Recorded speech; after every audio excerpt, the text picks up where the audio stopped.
দেশ জুড়ে কাটছে না জ্বালানি তেলের সংকট। রাজধানীর বেশিরভাগ পাম্পে চাহিদা বেশি অকটেন ও পেট্রোলের। এই দুই জ্বালানির সংকটও বেশি, তাই পাম্পগুলোর সামনে আজও ব্যক্তিগত গাড়ি ও মোটরবাইক চালকদের লম্বা লাইন দেখা গেছে।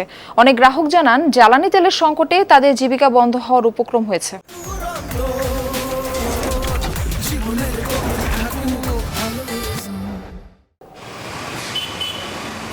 মিরপুর রোডে বাইকের লম্বা সারি, জ্বালানি তেলের জন্য অপেক্ষা করছে শত শত মানুষ। তাদেরই একজন মামুন কাজ করেন পার্সেল সরবরাহ প্রতিষ্ঠানে। তেলটা না পাই তাইলে আমার এই অফিসে কার্যক্রম বন্ধ থাকবে, আর আমাদের যেহেতু টার্গেট ফিল আপ না করলে তো আমি মান্থলি ভাবে স্যালারিটা পাবো না। তেল না নিলেও বেতন পাবো না, আবার তেল নিতে এসে বেতন বন্ধ আর কি। এমন বিপদে অনেকেই, তাই পাম্পগুলোর সামনে লাইন লম্বা হয়, কিন্তু জ্বালানি তেল মেলে না। ঘন্টার পর ঘন্টা অপেক্ষা করছেন শত শত মানুষ। আমি গতকালকে রাত্রে 12:30টায় লাইনে দাঁড়াইছি, এখনো পর্যন্ত তেল নিতে পারিনি। কিছু করার নাই, আজকে না নিতে পারলে কালকে থেকে অফিস করতে পারবো না, এই জন্য আজকে এই কষ্টটা করতে চাই। সরকারের 2 টাকা আবার কমায় দিতে হবে, তাহলে যারা মজুত করছে তারা ধরা খাবে। সরকার যদি ঘোষণা করে দেয় যে তেলের ক্রাইসিস আছে, আমার মনে হয় যাদের খুব বেশি প্রয়োজন না তারা বাইকটা বের করবে না।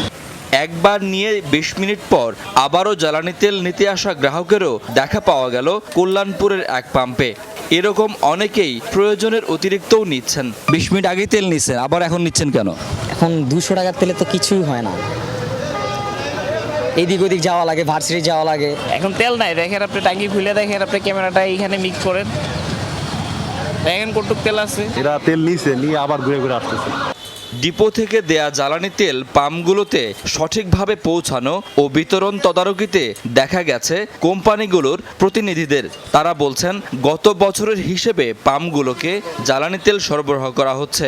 পাম্পের ব্যবস্থাপক বলছেন, চাহিদার অস্বাভাবিক বৃদ্ধিতে বরাদ্দ জ্বালানি তেল শেষ হচ্ছে কয়েক ঘন্টার মধ্যেই। 4 দিন ধরে অকটেন ছিল না তাদের, আজকে অকটেন দেওয়া শুরু করছে। আর ডিজেলটা তারা নিয়মিত পাচ্ছে। ডিজেলে তেমন সিএল না, শুধু অকটেন।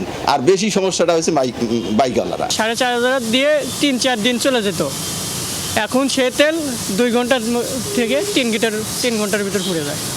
এদিকে সকালে রাজধানীর বেশিরভাগ পাম্পে মেলেনি অকটেন এবং পেট্রোল, তবে সেখানে ডিজেলের সংকট দেখা যায়নি।